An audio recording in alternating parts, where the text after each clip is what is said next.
Well, Agency Enlightened is here, ladies and gents. I hope you enjoy this module as much as I enjoyed making it for you and delivering it to you today for free. Oh my God, for free from my heart and from the heart of all of humanity. Enjoy and know that I am no longer in business.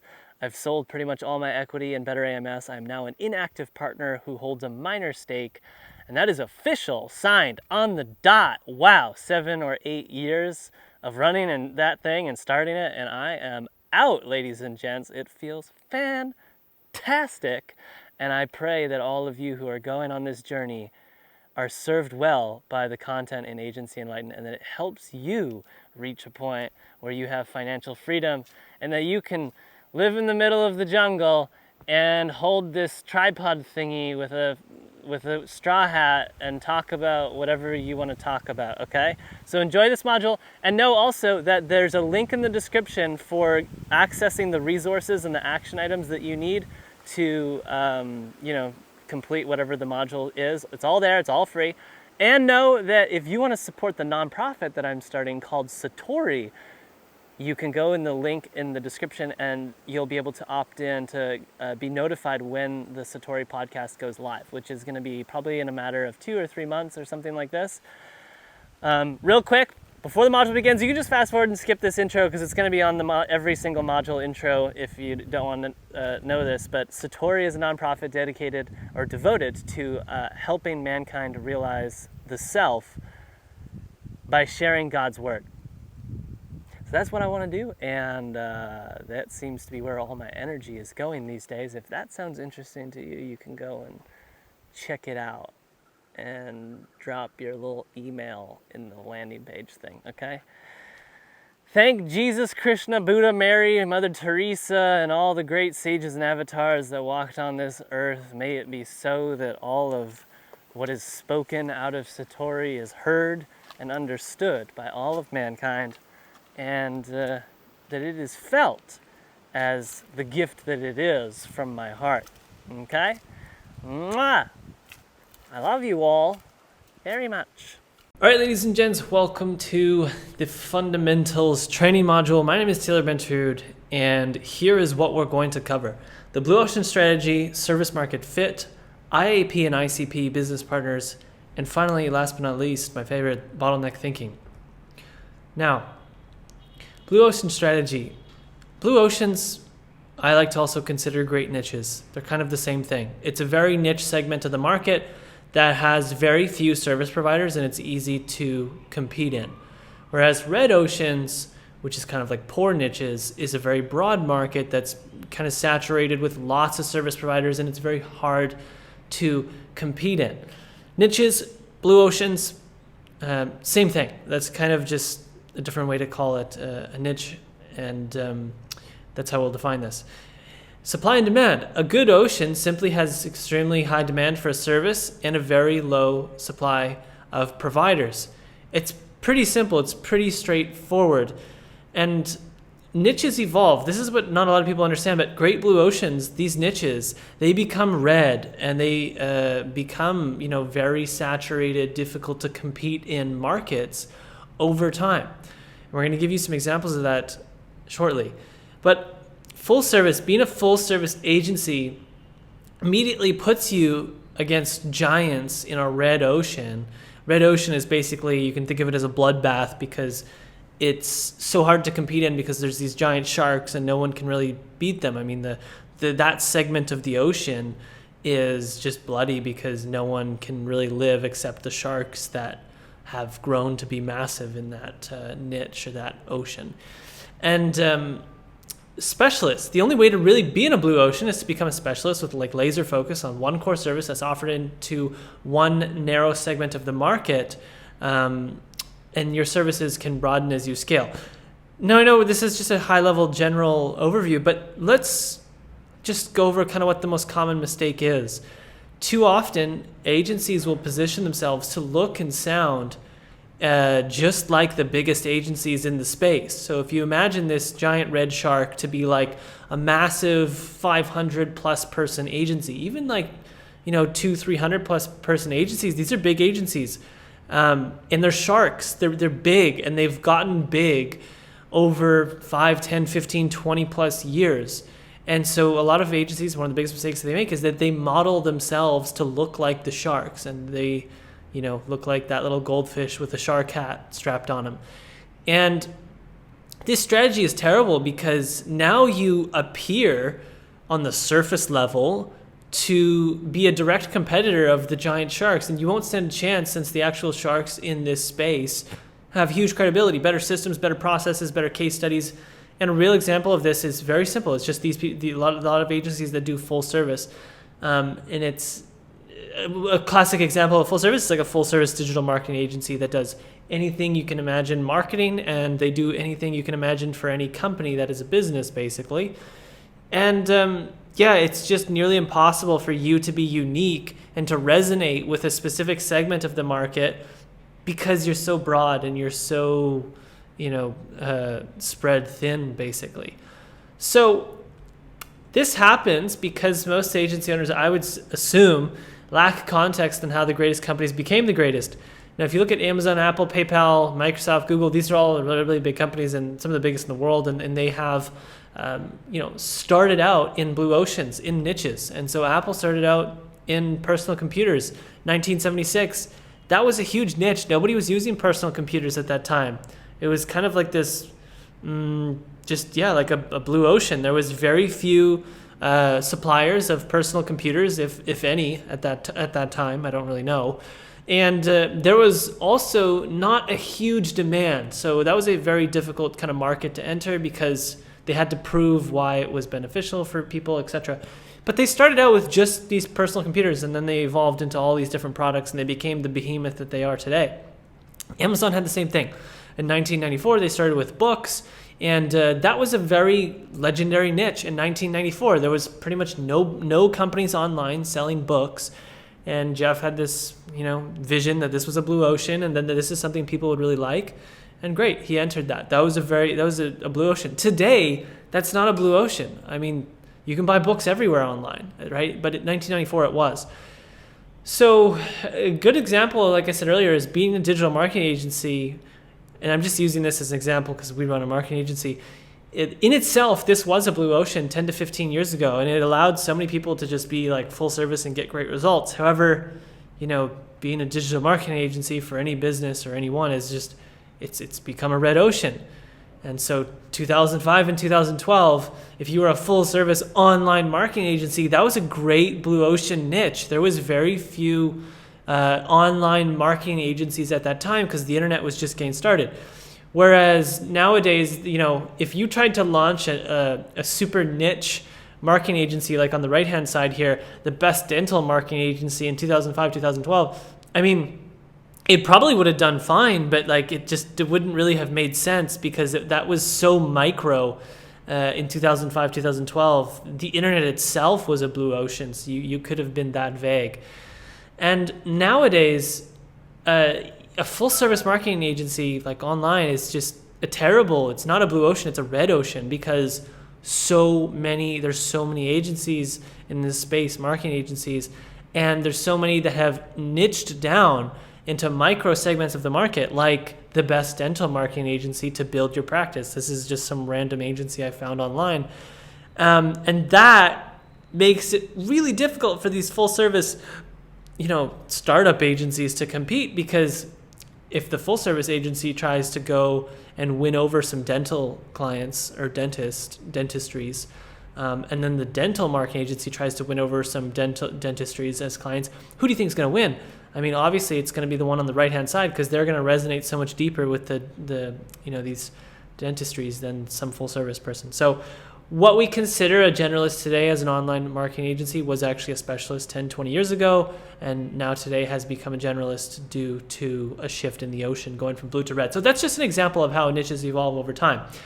But the easiest way to scale an agency into 7 to 8 figures, we've never reached 8 figures, we've reached just over 7 figures, but it's to begin as a specialist and then expand your services as you scale, and become more of a generalist, right? So the only way you can really enter the market as a generalist is if you raise like 5, 10, 15 million dollars, or you have a ton of experience scaling agencies before. You have a huge network. You can easily sign a few enterprise giant brands or clients worth, 6-7 figures annually in terms of like the contract deal size. If you have a huge network or you have these things that can basically jumpstart your agency, then you stand a chance. But if you don't stand a chance. And so the best thing you can do is like 0 to 500K MRR, monthly recurring revenue, or just monthly revenue, is really specialized, right? Enter a blue ocean where it's just a bunch of little fish and you can compete and you can start to become a bigger fish. And once you've dominated that little segment or that little pond or that little part of the ocean, you can then jump into a bigger pond, jump into a bigger section of the ocean. Once you kind of become the behemoth in that sector, you can then move into a section where you're no longer the biggest in that area and you're competing against bigger companies again. So the way to scale, you become a giant generalist by starting as a small specialist. This is a good little quote that's kind of been in the back of my mind as we've continued to scale our agency Better AMS. And so we try to stay laser focused, and we're very careful about when we decide to broaden our services. And I recommend the same for you. So let's talk more about service market fit. Service market fit is the degree to which your services or service satisfies the market demand. If you have a good market and a good service, great. Then you probably have service market fit. Let me just make sure we're recording. Yes, we are. Now, you've probably heard of product market fit. This is the exact same thing except for services. So service and market clarity, when you have clarity on what service you're offering and exactly who you're offering it to, this really prevents you from getting distracted and making poor, terrible short-term decisions, such as like doing custom work you don't specialize in for a client, or simply saying yes to any client who requests, something random, and you do it just for an extra dollar. This is like a penny wise, dollar poor mindset that I see a lot of people will have. Is they'll just be willing to take on these custom projects, and it's really like a cancerous thing for your agency because it's not repeatable, it doesn't scale well, and it's not your core competency. So the reason why a lot of people do this is because they don't have clarity on what their service is and who their market is. And if you did have that, you would very easily say no to all these custom projects or custom requests, which builds a lot of scope creep. So here's the elements of service market fit. Service, what service will you specialize in providing? Okay, market, what segment of the market are you targeting? Define your ideal account profile, ideal client profile. These two things are basically similar to a client avatar, if you're familiar with that. And the primary benefit. What's the primary benefit your service actually provides to your ideal client profile? We'll get more into what an ICP and IAP is, and we'll define these things more in depth soon. But this is just a general overview. Painful problem. What painful problem does your service actually solve for the market that you're going after? So for that ICP or IAP, which we'll define here coming up, what is the painful problem that your service actually solves? And then the mass desire alignment. This is coming from legendary copywriter Eugene Schwartz.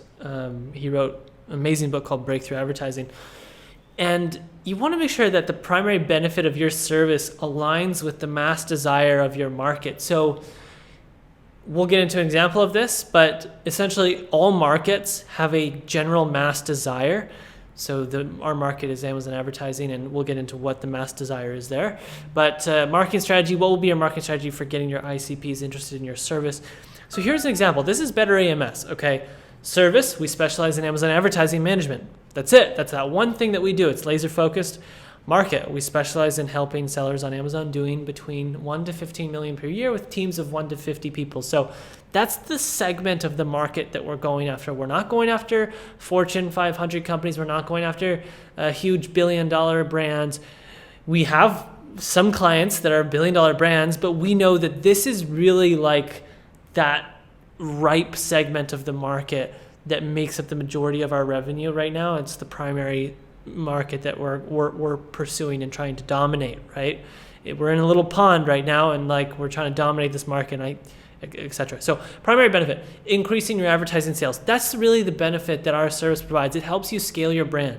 The second benefit would be control your ACoS. If you don't know what ACoS is, don't worry. It's just a metric that's like return on ad spend. It's pretty much similar to that. But primary benefits, increasing their sales. The painful problem we solve is that a lot of these brands that work with us, for them, managing large Amazon advertising budgets while scaling their brand quickly is a very time-consuming and complex job that requires a lot of specialized knowledge in software or automations. So we provide that solution at a very fair price that they likely otherwise wouldn't be able to afford in-house, or they just wouldn't have the capabilities in-house, period. So mass desire alignment, yes, I personally, we found that the mass desire of our market is to simply grow their brand as quickly as possible. There is some exceptions, but the general consensus we found is that a lot of the mass desire of our market is they want to grow and they want to increase their sales. Okay, some want to focus on profitability as they grow, but others are fine with just scaling revenues even at a break-even or unprofitable rate. And so marketing strategy, putting out the most and best content in the space, becoming thought leaders. This is really what our marketing strategy has evolved into. It's predominantly inbound marketing at this stage, but that is it changes over the years. So that's an example with Better AMS. Now, I've built a worksheet which is going to be in the resource section below, and it's called the Service Market Fit Worksheet. It's pretty straightforward. Click here to open it up in Google Docs. And then you can make a copy of it by clicking File, Make a Copy. Okay, now there's a video that walks through how to complete this worksheet, but basically it's just asking you these questions here and the marketing strategy, and then there is something else. You need to watch this video. This is a mandatory video that you need to watch because I'm going to go over something which is called the Client Evaluation Database, which is going to help you. The purpose of this exercise is really to get very clear, crystal clear on the service you provide and to what segment of the market you're providing it to. Okay, this will be different for you depending on the size of your agency, because for some of you, you may have maybe two segments of the market you feel like you can capture. Maybe there's just one core service, maybe there's two core services. It depends on the size of your agency. If you're doing like less than $50,000 per month, I would say that you should just have one service and one core market that you're going after. Again, depending on the nature of your service, that could be disputed. But if you're much bigger, you're doing multiple seven figures per year in revenue, then you may have a couple services and you may have one or two segments of the market. Either way, this exercise is super fundamental. You must go through it and watch this quick video. And the purpose of it is really to help you get that crystal clear alignment so that you can be laser focused and scale much quicker. It's easier to scale when you have crystal clear clarity on your service and your market. So that's a very important worksheet. You can finish that and begin that after you've watched this module, or you could go and do it now. It's up to you. All right, let's go over the IAP and ICP. So IAP stands for Ideal Account Profile, and it describes the characteristics of the company that you want to work with. Okay, this may not apply to you if you consult or work with individuals who don't have a company. So if your agency is like a consulting agency that consults with, married couples on how to enhance and improve their relationship or something like that, or you consult with parents on how to raise their children, I don't know, maybe it's like a super niche thing, that's fine. Then you probably won't need an IAP, because IAP is predominantly for companies, defining the company that you're trying to attract. But you will definitely need an ICP. An ICP is an ideal client profile, and it describes the characteristics of the actual person, the ideal client that you want to work with. And we're going to define this in depth here in just a second. And the final thing, the benefit of actually defining these, basically what are commonly known as avatars, I like to call them profiles, is it's just so amazing for every part of sector of your agency, but it's mostly helpful for marketing and sales. So once you've defined these two things, it's just becomes very clear as to what the optimal marketing strategy will be, how you can best reach them. It becomes very clear who should be accepted as a client in your agency, who should be rejected. So sales and marketing becomes much more effective when you have these two things, and I can't really emphasize just how important they are. But again, with a great IAP and ICP, which we're going to get to in just a second, essentially what it gives you is the ability to craft a message that resonates very deeply with your market. So you have your service and then you have your market. And typically the thing that actually pulls your market to your service and gets them to become a paying client is some sort of message, right? Whether it be a message that is through an inbound marketing content kind of style, or through an outbound marketing style where you're reaching out to the client or prospect, with some type of enticing video or something that's designed to get them to book a call. Either way, you need a great ICP and IAP to be able to write a message that resonates with your market. And if you don't have that, there's going to be basically no resonation. It's going to be very difficult for you to find service market fit and scale quickly and attract ideal clients faster. Okay, so here's the Better AMS IEP, and we go through this in depth in a worksheet as well, but I'll cover it with you. So again, as I said to you earlier, we are targeting the account that we're after. That this is technically kind of the market is small sellers. That's what they're called, sellers on Amazon. Basically, you could say small companies on Amazon that do 1 to 15 million per year. And here's some of the attributes. The industry, it's pretty simple. They sell on Amazon. This is the firmographics. The geography, they have to be in the US, UK, or Canada. Generally, those are the 3 Amazon marketplaces we'll work in. They have to speak native English. Revenue is there. Employees 1 to 50. Seller type, you don't need to know what that is. These are just some attributes that we're looking for in the firmographics of this company that fit the ideal profile. Advertising mistakes, these are just some custom things that I've added in that help us better define who we're looking for. Deal breakers, this is just some things that we'll look at that will essentially break the potential for them to be a client. So generally speaking, if we're looking at a great company that fits everything in this profile, but if they have an Amazon advertising specialist on their team, generally speaking, we won't be able to sign them as a client. That's kind of a deal breaker because this company already has someone in-house, working full-time or part-time on what we would otherwise be doing. So that's a deal breaker. Deal breakers are basically, like I said, specific attributes or things that if the company has, there's basically very low potential for you to sign them as a client. Sold by Amazon, you don't need to tell that as a specifics. Contact info, we want to be able to find contact information for owners or C-suite level executives. And there's a brief description of everything we just talked about on the left-hand side in the My Ideal Customer box here. Again, you could read that if you want.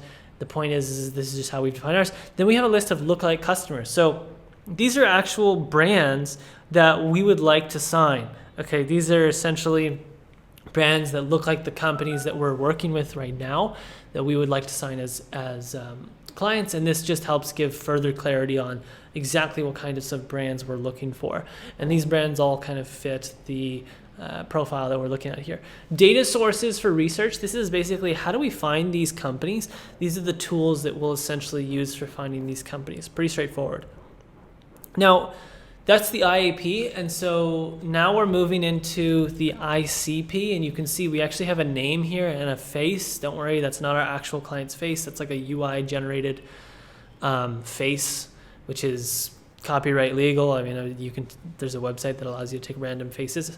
And so Mark is his name. He's the owner. This is the ideal, again, client profile. Something that Mark is fond of saying is increase my sales and control my ACOS. This is just the primary thing that he wants. What you're reading in quotations there is, again, that's just like the primary desire of this profile. And we have some basic attributes like how old is he, and professional attributes. Does he report to anybody? No. Buyer type, he is basically the decision maker slash owner. You can see I have a bit of a spelling mistake, decision make. But we don't have too many attributes here. The nature of our ICP is very simple. We work with smaller companies, so generally speaking, they don't have hundreds of employees and gatekeepers and directors and a massive board of advisors that we have to work our way to please to be able to close the deal. So we have a pretty simple ICP. We don't need to go too in depth on the attributes. And then key area of focus, driving more sales, building a brand. These are just some things that he's focused on. Goals and objectives. These are the primary goals and objectives of this person, the key challenges that they face. And then we have kind of like, this is what would be considered the baseline value proposition. So these are things that will help you with your sales process that are very important, kind of questions you need to ask yourself. So why change? Why should Mark change what he's doing and work with us is basically the question that we're asking here. And we have some reasons. And then why now? This is kind of the urgency element of like, okay, well, what are some actual reasons that justify why Mark should change what he's doing now to work with us? Not just 6 months from now, but like why now, right now, today. And then proof, or why us. This is just some basic box where you can put in some social proof on or different reasons as to why we would be the best choice, or the best agency to work with for Mark. And so objections to anticipate, this is just a simple list where we can put in some common objections that we find from this profile when we're doing sales calls and etc. And then words that resonate. This is just where we insert some lines that we've found really resonate with this profile, with this type of person when we're on the sales call with them, or even just when we're on client calls, if even after we've started working with them. In general, we just want to have this as kind of like a mini database for 3 months goes by, you've done a bunch of sales calls, you've taken notes on all of them, or you've done a bunch of client calls and you've found some common trends and different things that all of your clients find interest, or prospects that you have sales calls find interest in. And that's also a really good thing to have. And so this is not really important for us, but we have it here. And this is a influencer map or influence map. And this is basically just where you can try to map out if you are like targeting bigger companies with hundreds of employees and there's different gatekeepers or people that influence the person that you're trying to get to, who would make the decision of signing your agency, well, then you can kind of use this to map out the relationship between who you're trying to get to that would be able to tell you, hey, yes, we're going to work with you, and the people around them that kind of influence that person that you're trying to get to. So in the resource section, we have a worksheet called IEP and ICP, and this goes through pretty much just what I talked about. I give you the example of the Better AMS IEP, and then I also give you a blank template that you can download to fill out your own IEP and your own ICP. There is a video that walks through this worksheet step by step, and I do re-go through all the different elements of the IEP and ICP. So if for whatever reason you finish this module and you kind of forget, you can of course click this link here and it will take you to a video that will walk you through this worksheet. So yes, that's it. So you can download this and you can start going through this right now, or you could finish this module and do it at the end of the module. I like to personally just go through modules myself and then complete any action items afterwards. So let's go through business partners. This is I know this, we're going through a lot of different kind of things. Like we just went from like client profiles and account profiles to now just business partners. But this module is really a mixture of some of the most important fundamental things when it comes to scaling your agency. So rocket fuel, this is a term that is coined from a great book actually called Rocket Fuel. And the basic concept is that when you find the right partner, it creates just an insane level of acceleration at like a rocket fuel kind of level that just grows your agency so much faster beyond what you even would imagine is possible. And this, I want to put this in here in this training because for a long time I was kind of closed off to the idea of a partner, we'll get into kind of my background and my story and my examples. But I want to tell you to remove the distortion.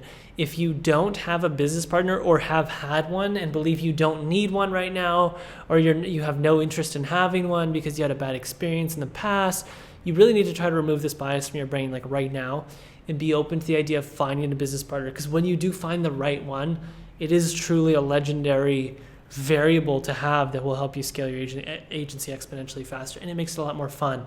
So we'll get more into how to find a partner here, but this is just kind of some bullets. Visionary versus integrator. The ideal partnership is one in which one person is an integrator, systems builder, and the other is a visionary, which is like a big ideas generator. And we'll define this in greater depth, but that's kind of really the ideal, and that's kind of what it talks about in this concept of rocket fuel inside the book. But here's some examples of visionary integrator relationships in bigger companies. Walt Disney and his brother. Walt was a visionary. His brother was an integrator. Bill Gates and I believe Paul Allen is his name. Bill was actually a good hybrid, but he was more of a visionary, and Paul was much more of an integrator. And then you have Steve Jobs and Steve Wozniak, which of course Jobs everybody knows is a visionary, and Wozniak was of course more the integrator that helped build the company up to where it is, where it needed to go exponentially further. And Better AMS is quite similar. Like I've seen all different sides of the coin, where I've had no partner for a couple years, and then I had a partnership that had a lot of friction and ended up ending after just like 1 year. And I bought out my partner and his stake of equity that he had. And then I had no partner for another year. And then I re-entered a partnership with Destiny in, I think it was 2019. And this has been the most amazing partnership. We've never had any friction. It's just been literally night and day relative to what it was in the first partnership. Not that the person I had a partnership in the first partnership was a bad person. He was an amazing guy. And in fact, we did some great work together. But I think it was actually more so a lack of wisdom on how to run a company, and just we were quite young, and it wasn't so much that it was a bad relationship fit. It was more so just we were quite young and inexperienced, and had some bigger egos at that time than we do now. So Destiny here on the left-hand side, she's the visionary. And I'm just giving you this as an example so you can kind of see the dynamic between the ideal partnership. She's the epic relationship builder. She is the one that has opened up like massive deals. We've signed billion-dollar brands as clients, like otherwise known as maybe not household names, but I would consider it borderline household names in the space that they're in. And that was only possible because she's a great visionary. She's like an epic relationship builder. She's an influencer in the space. She's a big idea generator. She's always kind of with like random ideas and different things that we can do, talking about the future. She opens and closes big deals. She's closed bigger deals than I ever have. She's opened up bigger deals than I ever have. She has very strong EQ. She operates primarily on emotion. She's great with logic, but I'd say her specialty is really just an amazing EQ and operates predominantly on emotion. Looks like I've repeated that. Very strong EQ. Yes, great. So she jumps from project to project. I would say that she's not really the type of person to just stay laser focused on one thing for like a year. She likes to just jump around lots of different things all the time, even throughout the day. There's not like some crazy rigorous schedule or insane routine. She's always thinking long-term, like 5+ year timeframes, always talking about like how amazing we could become, 5-10 years. Oh my God, blah, blah, blah. Like it's usually that's like her like time frame that she's talking about most of the time. And she typically avoids a strict routine. And so I'm the polar opposite, where I'm an integrator and I'm more of a systems builder. So I'm not really the best with relationships building. I can do it, but it's not my specialty. It's not my talent. I'm very analytical. I'm reliable for finishing projects. I'm very results and numbers oriented. So I always want to put a number onto a project so we can measure the progress, which can be difficult sometimes. I operate predominantly on logic. I love making things as efficient as possible. Like that's just something I have this weird thing in my mind that's just always 24/7 thinking about like absolutely how everything could be more efficient in all walks of life. It's it's it can become annoying at some points, but it's a blessing and a curse. I like to focus on one project at a time. My ideal day is like I can just spend the whole day working on one thing. I like a strict routine. I feel great when I follow a strict routine and I stick with it. And then I execute on making the vision a reality. So I'm really much more of an executor. Destiny kind of like lays the vision, like, hey, we need to do this. And then I'll be like, okay, great. Here's how I think we could do that. And I'll kind of get to work on trying to build it. And so how to find a partner? You need to really just be patient. This isn't something that can be rushed. Destiny was an employee for the first 1 to 2 years. Was an employee first and over 1 to 2 years. Yeah. So she was an employee first, and then over 1 to 2 years, she became basically what is such an invaluable asset that we couldn't afford to lose. Like, I kind of walked away from the agency at one point and said, hey, Destiny, like, look, I'm going to take a break from this thing. Like, it's up to you to scale it. And I kind of threw her into a sales position and threw her into running the agency basically as a whole. And she ended up increasing the MRR by like, I don't know, $15,000, which was a significant boost at that time. And that was over a matter of like six months or 8 months or something. And I got to the point where we needed to hire someone because she had scaled it to the point where she couldn't take on more clients. And so it was I was like, whoa, that's crazy. I never would have thought you were going to be able to do that. And then we hired someone. I got more involved in the agency. We started building a culture. We got very serious about things. And that's really when we started to like blow up. We pretty much went from like lower mid six figures to 7 figures pretty quickly in a matter of like a year and a half to 2 years basically. And so that is an example of how she kind of just became an invaluable asset to the point where I was like, okay, hey, look, you provided so much value in this company.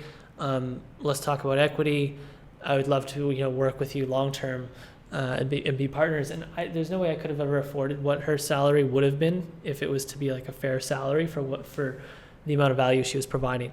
So the first step is really to know yourself. You can't find a great partner if you don't know if you're a visionary or an integrator.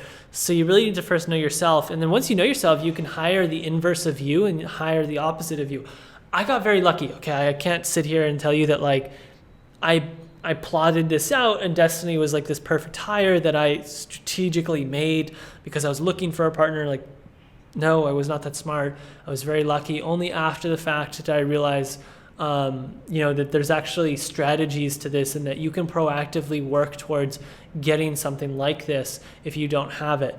And so that's why I'm talking about now in Agency Enlightened. Retrospectively, I can, teach you what I wish I would have known when I started out.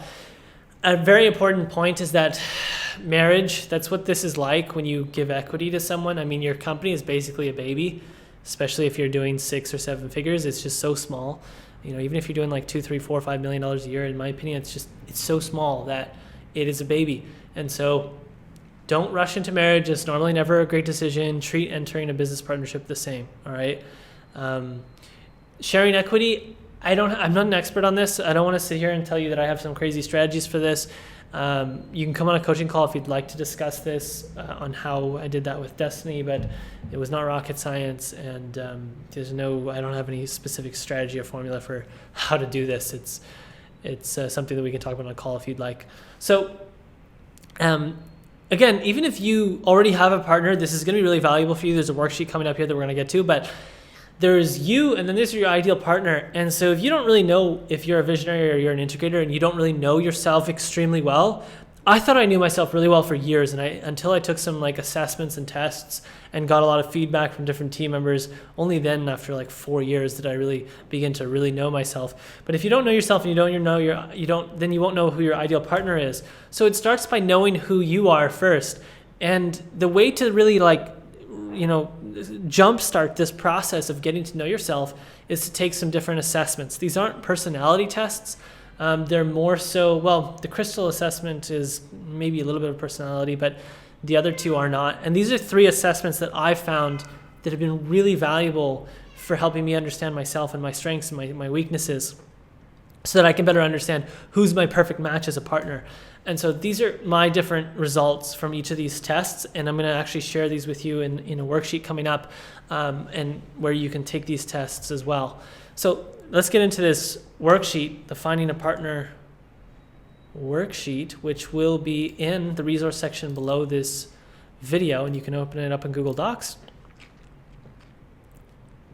Now, there is a video going through each step of this worksheet. Again, every worksheet, well, most of them, will have these videos going in them, so you can watch this if you want to have me walk through it, or you can just read through this one. I don't think it's mandatory to watch this video. But yes, so I share all the assessments here. I share my Clifton Strengths results, I share Destiny's, I share my COBA results, I share Destiny's, and then I shared also our crystallizer rocket fuel assessment tests. Now, again, the most important thing to note here is even if you have a partner already, it's recommended that you and your partner go through this worksheet and take these assessments so that you guys can better understand each other, because I think that first partnership I have, I could be wrong in saying this, but I think that if we would have taken these assessments, if my partner would have taken these assessments, there likely would have been overlap in that we were quite similar in terms of our operating styles and our strengths and weaknesses, which isn't ideal. It's weird because in the beginning when I was starting and I was thinking of getting a partner, I was thinking I need to find somebody who's just like me. And that was actually the worst thing and worst thought you could ever have. You don't want someone who's just like you. You want someone who's the complete opposite of you so that you can build neurodiversity and you can have somebody that complements your weaknesses, because you're not like some Superman that's just got insane strengths in all the different asset areas of life. You have crazy weaknesses that when you find someone who your weaknesses are their absolute strengths, it creates what we call rocket fuel.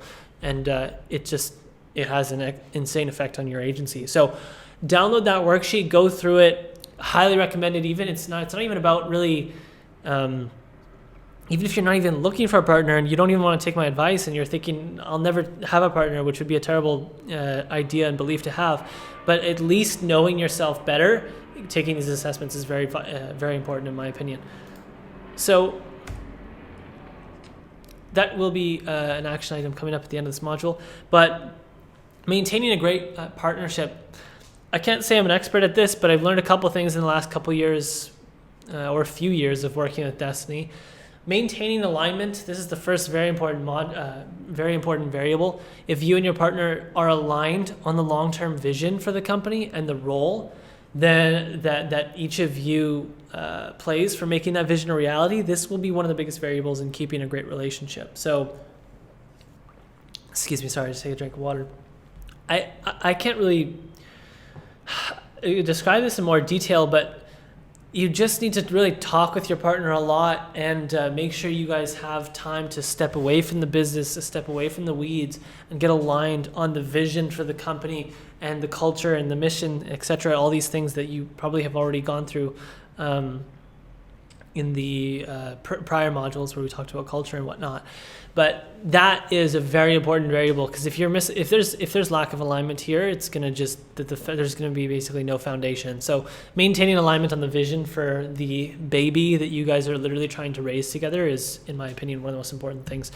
Open communication. So literally, I mean, you're in a marriage. You should both be comfortable to talk with your partner about anything. This will help prevent a lot of unnecessary drama and also maintain high alignment. I talk to Destiny probably every other day, maybe close to every day. Definitely in the DMs every day, on the phone call every other day, probably 4 or 5 days a week. And I found that it's just been an important piece is to talk with her frequently and to maintain an open line of communication with fast response times, or as fast as it can possibly be. So basically anytime she calls me, I'll pick up the phone. And I do my best to operate in that way, and she also does the same, and I found that this is really beneficial.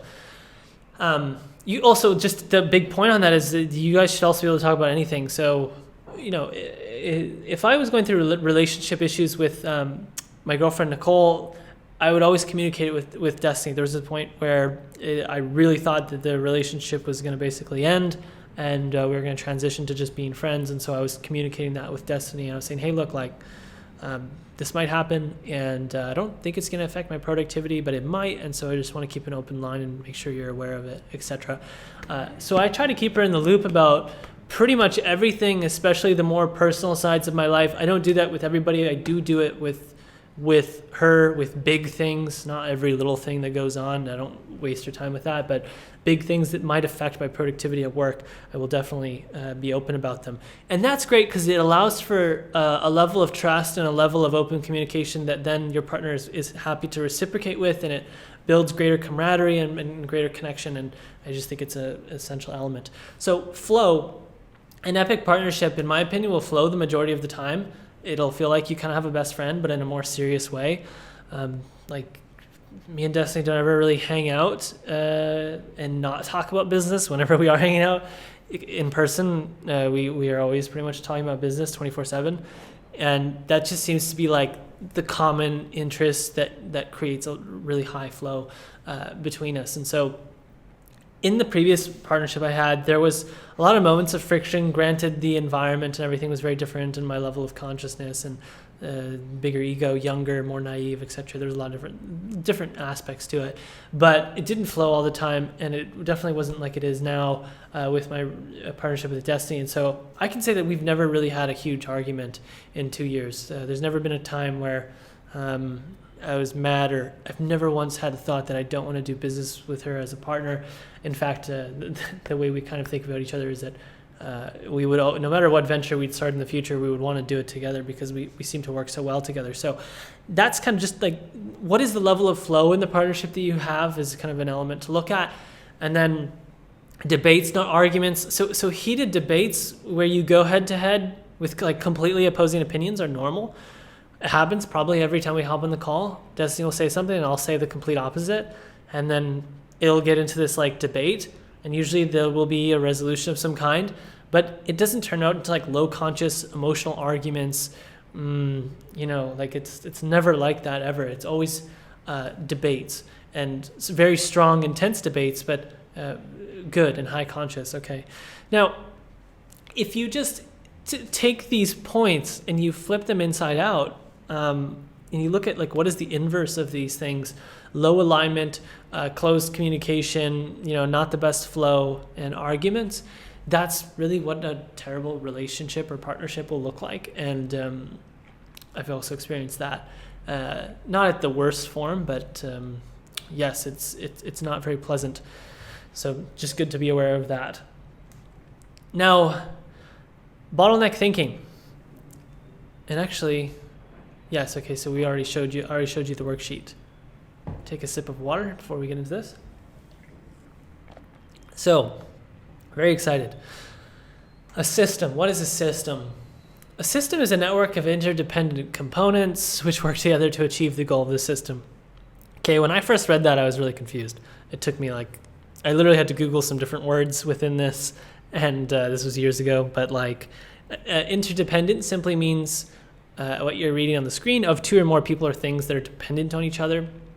And a component is just a part or an element of a larger whole. So if you have a system that has 5 components, those 5 components basically make up the system, right? When they're together. So you can think of a system as a network of elements that are all dependent on each other, and they work together to achieve the goal of the system. So we know that. Now, throughput is the rate at which a system achieves its goal. And the bottleneck is the component within the system that's become the largest constraint on the throughput. I'm going to visually describe this to you in just a second here. But the goal of the system is usually a unit of measurement that you've selected. So if there's no goal, there's no system. It's that simple. You don't have a system if there's no goal. I think what a lot of people do is they'll build like a system and they don't really define a goal for it, and then the goal just becomes kind of unknown, but it just becomes whatever the result is of the activity going on in the system. But it's not really a system if you don't have a goal. You need to have a goal for each and every system. Otherwise it won't be a system. Now, let's actually define, just give you some examples of systems. You have systems absolutely everywhere. Your body has dozens of systems. This is just a list, like the immune system, digestive system, nervous system, musculoskeletal system. Like, it's insane how many systems you have. You have the solar system, you have the weather system, and you have the language systems. Systems are everywhere. I could give you thousands and thousands of examples. They're everywhere. But here's your agency system in a nutshell. Okay, the way that this works is at the high level you have the mission, right, of your agency. And the goal of this agency system is to accomplish the mission of your agency. That's like the highest form of goal this system can have. But there's subsystems within it and different components, and we're going to break that down right now. So the first thing to understand is that all systems are basically affected by the environment that they're in.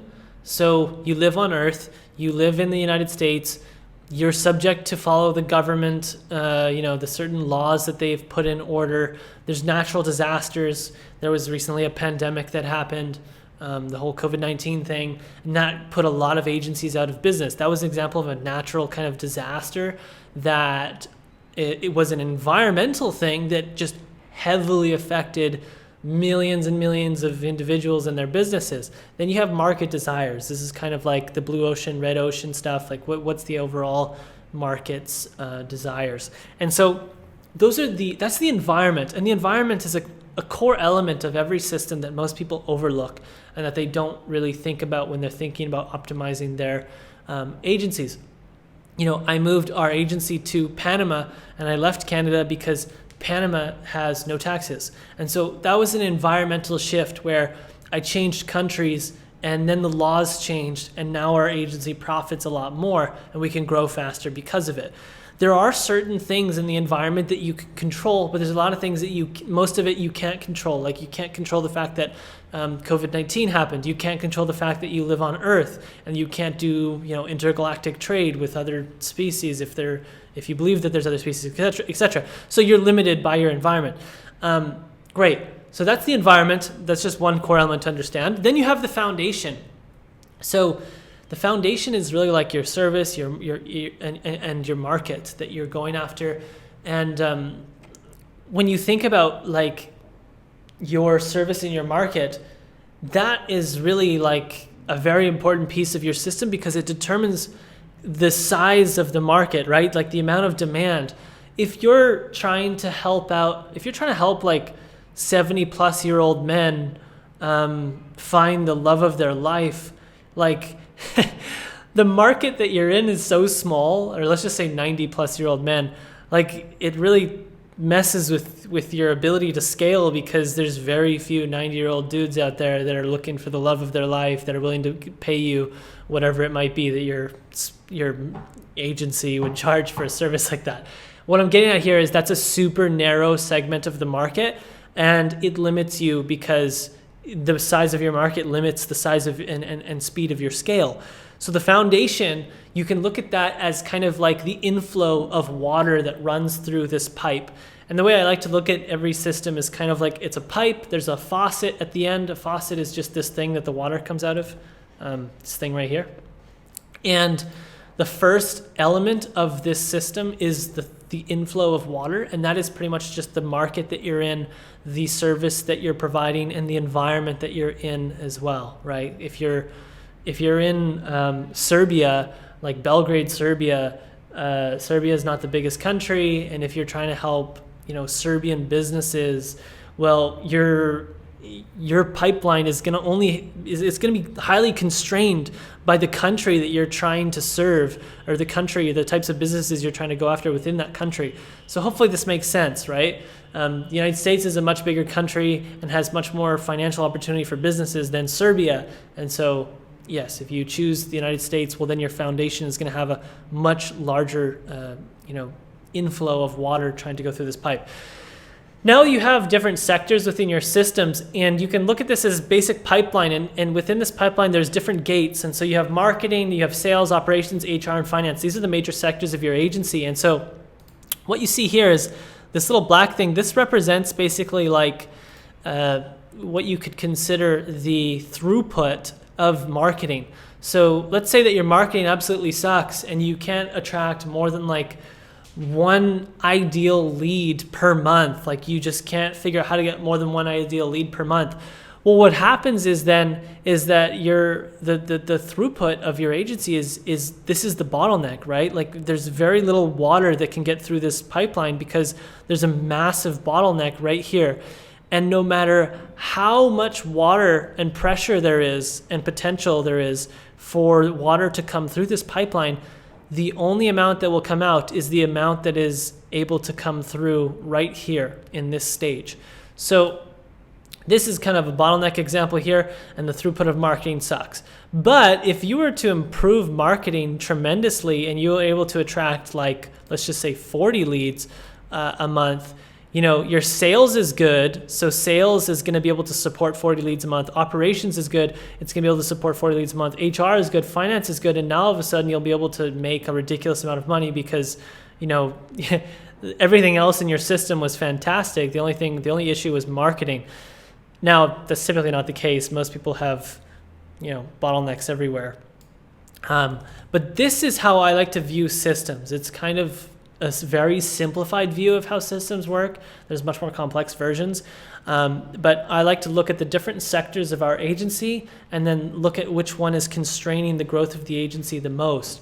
And so you can think of each of these sectors as having like a little gate, and this gate is either very open or very closed. And the more open it is, the better your sector is. So if sales is, sales looks like it has a pretty open pipeline here, well then let's just assume that means that you can support like 40 to 50, you can support like 40 to 50 new leads per month, and you can handle that many sales calls or something of that nature.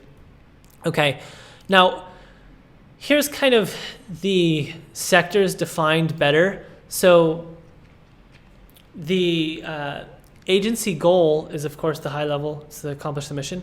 But within the foundation, the goal of the foundation is really service market fit. So that part of your pipeline, that part of your system, your goal is really service market fit. You've found a market that's experiencing a painful problem, and you've developed a service that can solve that problem.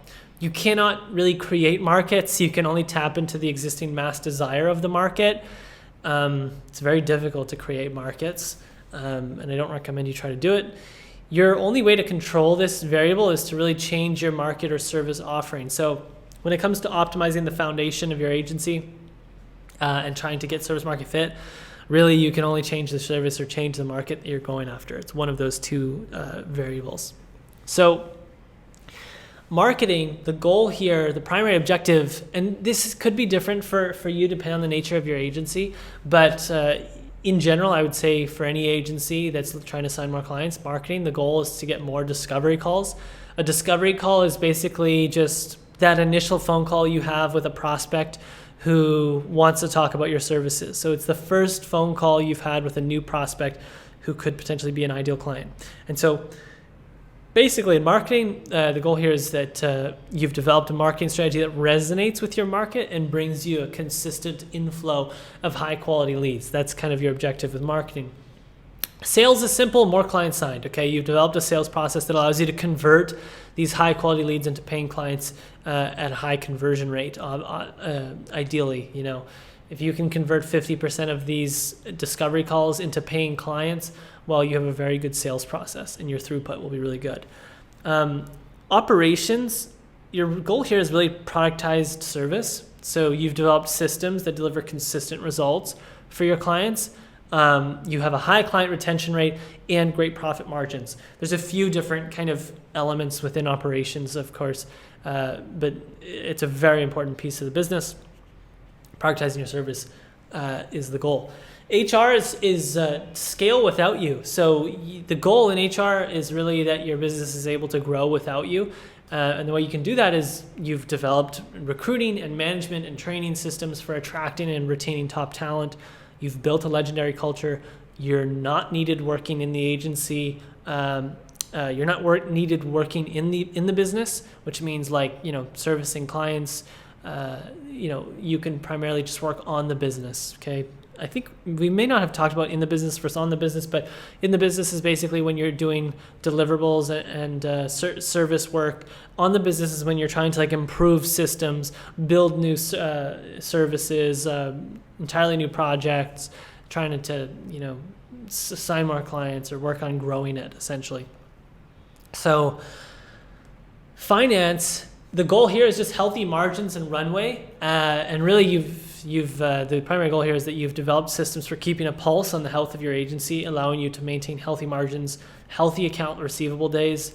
That's just like the amount of days it takes you to get paid. So if you send an invoice today and you get paid in 30 days, then you have a 30-day account receivable days. But what you want to do is you want to track like how many days it takes you on average to get paid across all the invoices that you're sending out. And so healthy account receivable days would be anything less than, I would say, 2 weeks is really healthy. And then you want to have a strong 12 plus month runway. We're going to get into runway in the finance sector. It just means like how much cash you have in the bank that could support you in case all revenue went to zero. We'll cover that in further depth in the finance sector. And all of this helps you become truly like immortal. Like when you have 12 plus months of runway in the bank, you have such a massive runway for disaster, like an emergency cushion of cash, that it's very difficult for you to go out of business, and you can stand the test of time essentially. Even if the whole market goes to shit, and all your revenue goes to zero, you essentially have 12 plus months of cash flow to support all the expenses in your agency and pivot, so that's why I consider it becoming immortal. Now let's apply goals to each of the major components of our agency system example, and I'm just going to take a sip of water here. All right, so this is exactly what we were looking at before, but a little bit more detailed. So again, environment's the same, foundation, everything is the same here, but now you can have a better understanding of the goals of each of these sectors. And first, let's just apply some real examples. So how we can increase the throughput or the metrics we would use to measure the throughput of each of these sectors. So with the foundation, throughput is difficult to measure because you're trying to measure the size of your market. And the only thing you can really look at aside from your own data is to look at industry level growth metrics and competition growth. So something I do sometimes, because I'm right now working on a lot of recruiting stuff, we're looking at all our competitors on their LinkedIn company pages. And I've noticed that a very consistent trend of all of our competitors is that they hired, their head count increased about 15 to 20% in the last year alone. And it was a big spike relative to the previous year. And so that's just an indicator, an example of an indicator that our industry, our niche, our ocean is growing. And that it's just a positive sign, basically. So the market and service that you choose, again, like I said earlier, it determines your ability to scale. Is it a big market? Are you servicing every single dentistry in the United States, or are you servicing every male that is 95 plus years old and is looking to find the love of their life? One has a huge market potential, the other has a very super small market, and which is going to limit your scale tremendously.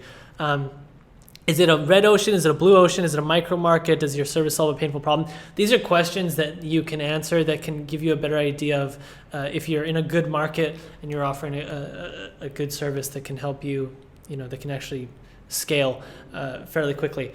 Now, marketing, sales, operations, everything else is much easier to manage to measure.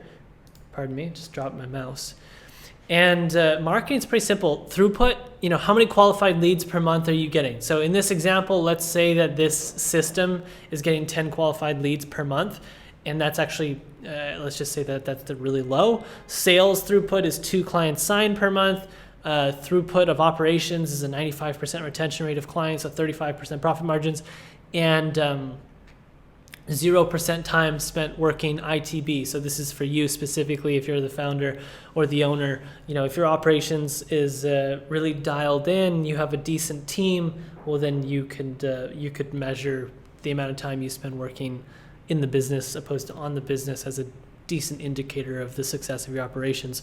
I like retention rate and profit margins more, but you can also use that as a metric. HR is very simple. Again, like how many talent applications do you receive per month? Quality ones, of course. What's your turnaround time for hiring someone? Let's just say that it's a 60-day turnaround time in this example. 100% employee retention rate is another example of just this hypothetical system for the HR. And then throughput of finance could be like, how many months of runway do you have? What's your year-over-year growth percentage? And then throughput, the final throughput of this entire agency system could be monthly revenue, like MRR, profit. Mission velocity is basically like, if you're a nonprofit and your mission is to feed homeless families, well, then maybe you wouldn't measure profit. Maybe you'd measure how many homeless families you've fed, and if that number is increasing rapidly or not, right? You can make the metrics whatever. I mean, it's subject to what you think is best.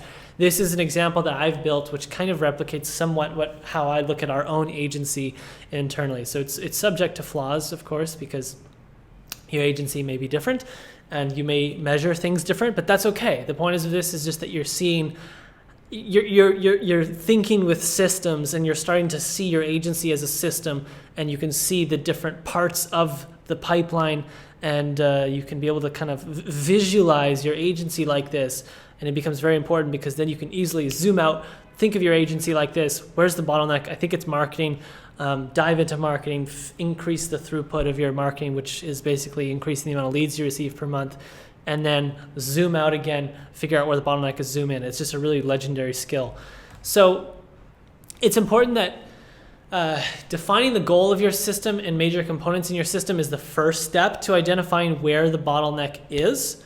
Okay, so defining the goal and the major components. Now, I've already kind of done that in this template for you. So you can change some of these things. This is going to be a downloadable template in a resource section coming up here, which we'll get to in just a second. But this is essentially the template itself. The foundation throughput is just market growth, level of competition. It's difficult to measure. You can try to get some industry level statistics and spy on your competitors, headcount growth rates on LinkedIn. There's some different things you can do, but it's quite difficult to measure. Marketing throughput, very simple. I like to just measure the number of qualified leads per month. That's kind of the thing in my head when I think of marketing.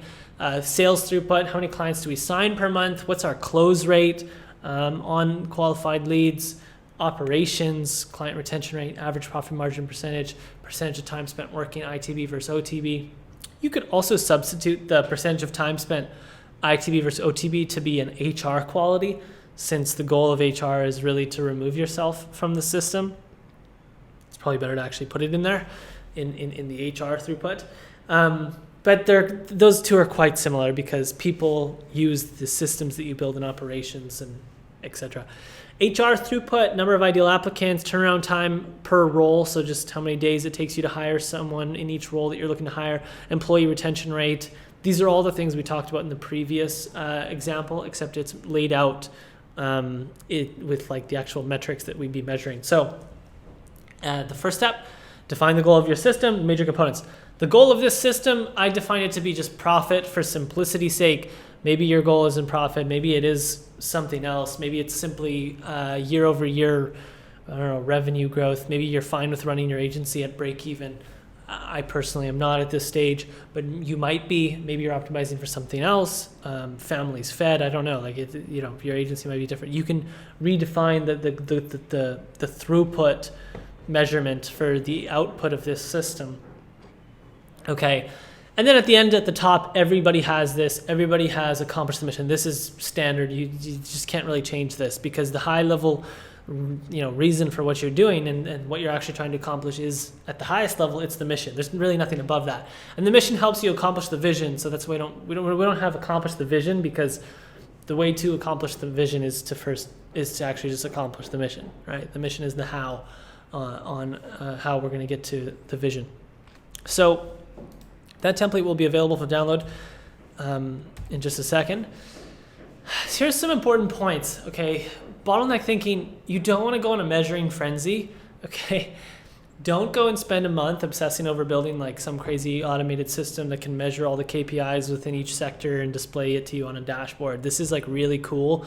I want to build this in our agency. I want to call it like the God View dashboard, which is actually an idea that I stole from another agency, but it just sounds so exciting and so cool. And I love metrics. I love dashboards and stuff. And so it's easy to just go down the rabbit hole and I guess lose sight of the forest for the trees, basically. So don't go in a measuring frenzy. We're going to get to how you can measure things. Basically, you want to use intuition. Believe it or not, yes, not everything in business has to be objective. Some of it can be subjective and intuitive. Which sector within your agency do you feel is the bottleneck? Okay, this question should be very easy to answer for you because you're not a $1 billion agency. If you're a $1 billion agency and you have thousands of employees, or even if you're like, agency that's doing 50, 100 million, then it's probably a hard question to answer intuitively because you're so removed from the day-to-day at that level. But at the current level that you're at, nobody in this program is going to have an agency that's doing $100+ million per year. Maybe in 10 years, that'd be really cool. But generally speaking, everybody that's in this program likely has a very good pulse on the day-to-day of your agency. Therefore, it's going to be very obvious to you what the bottleneck is, and you can probably simply look at this graph and instantly know that operations is my bottleneck, or marketing is my bottleneck, or HR is my bottleneck. It should be intuitively known. And why should it be easy to know? Because of pain. Normally, it's obvious because at the sector level, it's a high level, first of all, so it's much easier to think about. And it's likely the thing that's causing the most pain, right? So let me give you a real practical example. In the last month and a half in our agency, Better AMS, where have we experienced the most pain? We've experienced the most pain in trying to hire people. We have had issues with HR. This has been our biggest bottleneck because we need to be able to hire this account executive person like once every 2 months, and we can't even do that. And so it's like our throughput, our turnaround time is like looking like 90 to 100 days based on the last 3 months, which is terrible. And so I've spent a tremendous amount of time in the last month building systems to drastically increase the turnaround time for hiring an account executive in our agency. And the reason why this was causing so much pain is because we've been trying to hire somebody for 2 to 3 months and we haven't been able to do it. And we really need this person because we have great brands in our sales pipeline that we want to work with, but we can't work with them because we can't even supply them. We don't have capacity, right? So it was very obvious that this was our bottleneck. And so where did I spend all my time in the last month and a half? I spent it in HR, trying to drastically improve the throughput of the turnaround time for hiring an account executive. So it's generally speaking pretty obvious. You should know where it is. Even for me, our agency last month did around 15,000 in revenue. We have about 14, 16 people, something like this. And I don't do any in the business work. I haven't serviced or managed a client in a couple of years. I'm not saying that as like a good thing or a proud thing. I think I actually should have retained a client over the years so I wouldn't be as removed from the day-to-day. But I still have a really good pulse on where the bottleneck is because I talk to everyone in the company quite frequently. And also it's just, everything's really close. It's not hundreds of people, all right? So the goal: identify the sector, take less than 1 hour to measure the recent performance of this sector, and then dive into it and begin working on increasing the throughput until a new sector becomes the bottleneck. So, for example, when we realized that HR and hiring throughput for us was an issue in our agency, all I had to do was ask myself this one question: what is the average amount of days it's taking us to hire someone for this role? And I think about, okay, well, when did we decide we needed to hire this person? Oh, it was January 2nd. January 2nd, we said we need to hire somebody. What is today's date? Today's date is May 3rd. Wow, that is January, February, March, April. That's 4 months that's gone by. That's literally 120 days, and we haven't been able to hire someone. So it's looking like year to date, our throughput for turnaround time in hiring for this role is 120 days. That is terrible. We need to work on that, right? And so that's it took me 5 minutes to measure what the performance of what the performance or what the throughput of this sector is year to date, basically in this example. Now that's a pretty easy example, but generally speaking, it's pretty easy. So I call this minimum viable measurements. You don't want to go and build some crazy God view dashboard.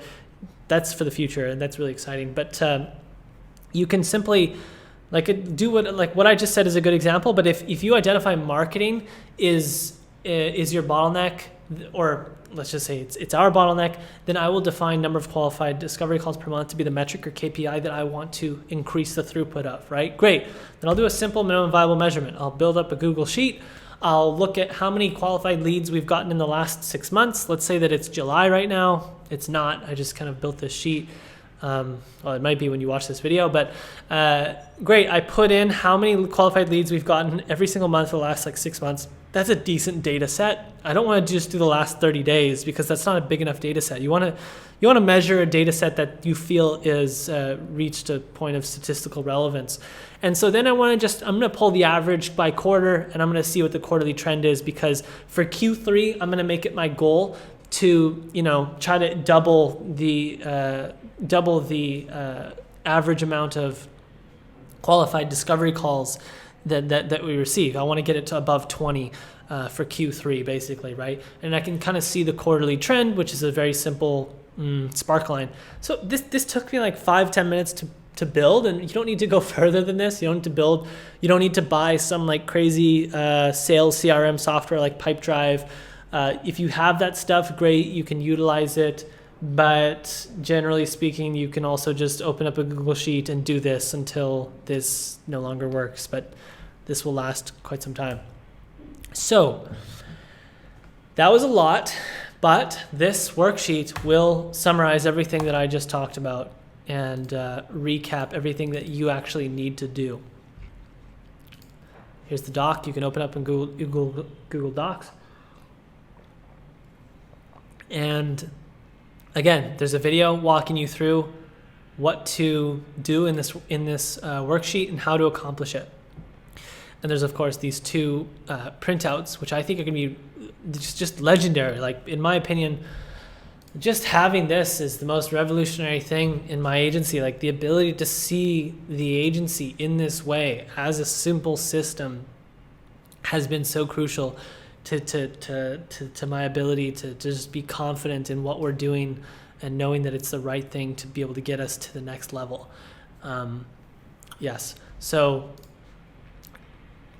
follow this document and complete it. That's pretty much it. Pretty straightforward. You can pause this video and do this now, or you can do it right after the module. So here's your action items. That's actually it. Pretty straightforward. Number 1, download the service market fit worksheet from the resource section, then do the IAP, ICP, then do the finding the partner, and then do number 4, find the bottleneck. Of course, the end goal of number 4 is in this worksheet. The end goal is identify the sector, right? This is the big finale or final checkpoint of of you completing the last video within this sector. Is that now you can identify which sector you think is a bottleneck for you, and then you can go into that sector. So if you think that HR is the bottleneck for you, well then great. Finish this video, complete all of these action items, right? And then go into the HR sector within Agency Enlightened and begin going through that training. This, again, like I said in the beginning of this program, it's not built in a way where you need to go through it in a linear, sequential, Newtonian way. Like you can go through it. The only thing that's mandatory is that you go through the foundation first, which you've basically almost completed, and then you dive into where you have the bottleneck and fix it, right? Then you go into the next bottleneck. I will say it's very rare that anybody in this anybody watching this video or anybody in the group is going to have a finance bottleneck. That's kind of never really something that is a bottleneck. That's why it's last. But I highly recommend, at least within the first couple months of being in Agency Enlightened, that you go through the finance training, because it's just the sooner you get your finances in order, the sooner you get your P&Ls organized, the sooner you start measuring things like client retention rate and like the average MRR managed per account executive, and these different things that can be very important to look at, the better. You don't want to have your books messy. That's not something that's good. And my books were terribly messy for years, and I wish they weren't, because if you don't even really know what if you don't know how much you grew, like year over year, that's a problem. You got to know how much your revenue and profit was last year and how much it is this year so far and what it's trending like. Okay. If you don't have those numbers, then you likely need to get an accountant and get your books in order. All right. But so at some point in the next couple months, go through the finance, because it never really becomes a bottleneck. All the other stuff, marketing, sales, operations, HR, this stuff does, but finance is usually swept under the rug.